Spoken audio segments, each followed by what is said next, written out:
but he couldn't stop looking at her body, her curvy hips and beautiful smile.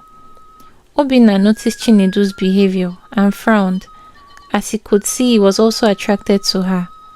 All Obinna could think about was how to ensure that Chinedu didn't get too close to Shalewa, especially considering his own growing attraction to her.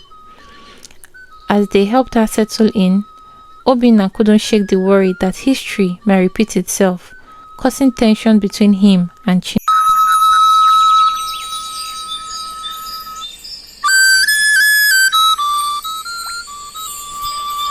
Obinna and Chinedu are brothers born a year apart and have different personalities. Everyone called Chinedu the ladies' man, as he was known to flirt with any lady that caught his fancy.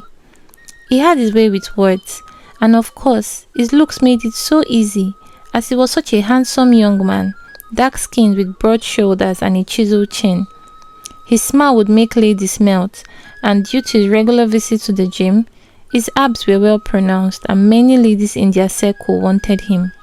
His younger brother Obinna was a bookworm. Although he did not possess the physical traits of his older brother, he was well compensated with his intellectual capabilities.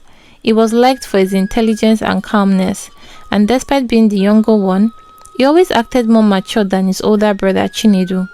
They both lived with their parents in a mansion built by their father Mr. Omego, a business tycoon in Enugu city, and none of them had ever lacked anything, so they were very comfortable. Growing up, Obinna and Chinedu did not always see eye to eye. They would fight over little things simply because they were very different from each other. Their parent had always praised Obinna for his good behavior and academic excellence, and we are so proud of him when he finally graduated from medical school as a doctor. But Chinedu would get bad grades in school, skip classes and keep bad friends, which made his parents worry so much. Their hearts broke when he decided to drop out of school to pursue music, which he said was his passion, though he had no track record to show for it. Both boys were well provided for, so they did not have to work except they wanted to. One day, Mr. Omego got a call from Lagos that his best friend and his wife had just died in a car accident.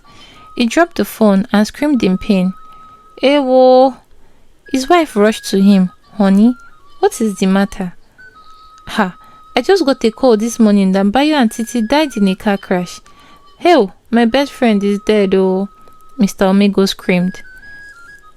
Mrs. Omego, who had already started to cry, tried to console her husband, but he would not stop crying. Mr. Omego and Bayo had been friends since childhood and did everything together, including business, which made both families really close. That weekend, they flew down to Lagos and drove straight to Bayo's house. They met his only daughter Shalewa weeping profusely. Mrs. Omego rushed to hug her. Ndo, it is alright. Everything will be fine. They also met Bayo's younger brother and the rest of the family in mourning. A few days later, the burial rites were conducted and the couple were laid to rest. It was a day filled with sadness, an event they wish never happened. After the ceremony, Mr. and Mrs. Omego went back to Enugu, but Mr. Omego couldn't stop thinking about Shalewa. Shalewa, the beautiful daughter of late Mr. and Mrs. Bayo, had just finished her education around the time her parents died, and she was waiting patiently for her service year. She was the only child of her parents and was very close to them, so their death really affected her so much that she lost weight due to not eating well. Her friends even stopped seeing her, as she was not always in the mood to see them. Shalewa's life was no longer what it used to be. One afternoon, Mr. Omego called his wife. Honey, I think we should invite Shalewa to stay with us for a while. You know what is going on, and we can't allow her to be on her own during this time. Are you sure that is a good idea? You know we have 2 boys in this house, Mrs. Omego asked, looking confused. But she agreed, hoping that a change of environment would help Shalewa manage the situation. Shalewa's mother was also an only child, and the only paternal relative closest to her was her father's younger brother, Uncle Ola. Ola had businesses across the city and also had to manage his late brother's businesses as well, until Shalewa can start learning to manage them. Uncle Ola was so busy with his responsibilities that he barely had time for Shalewa. So when the Omego asked if she wanted to come and stay with them for a while, both Shalewa and her uncle accepted.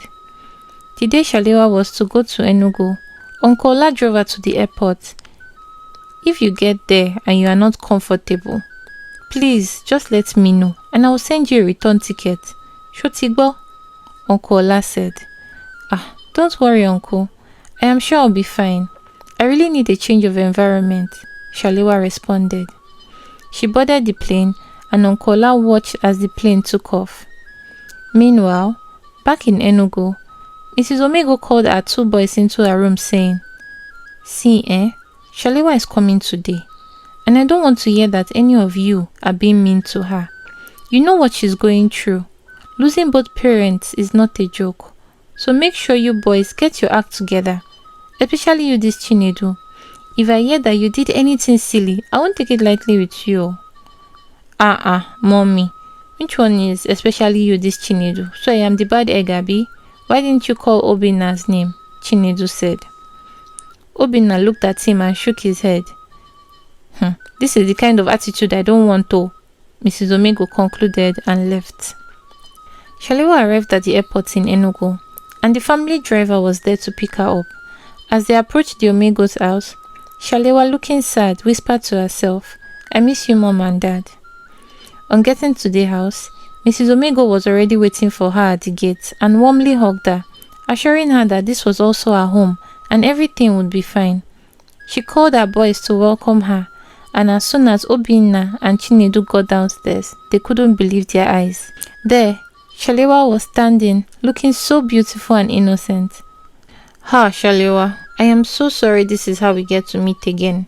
I am so sorry for your loss, Obinna said politely as he moved to hug her, but deep down, all he could think of was how beautiful she was. His heart was beating fast. He was nervous and all he could think about was her beauty. Shalewa thanked him and smiled. Chinedu, who was standing in the corner, kept staring at Shalewa. He couldn't get his eyes off her, casually whispered a hello and put back on his headset, but he couldn't stop looking at her body, her curvy hips and beautiful smile. Obinna noticed Chinedu's behavior and frowned, as he could see he was also attracted to her. All Obinna could think about was how to ensure that Chinedu didn't get too close to Shalewa, especially considering his own growing attraction to her.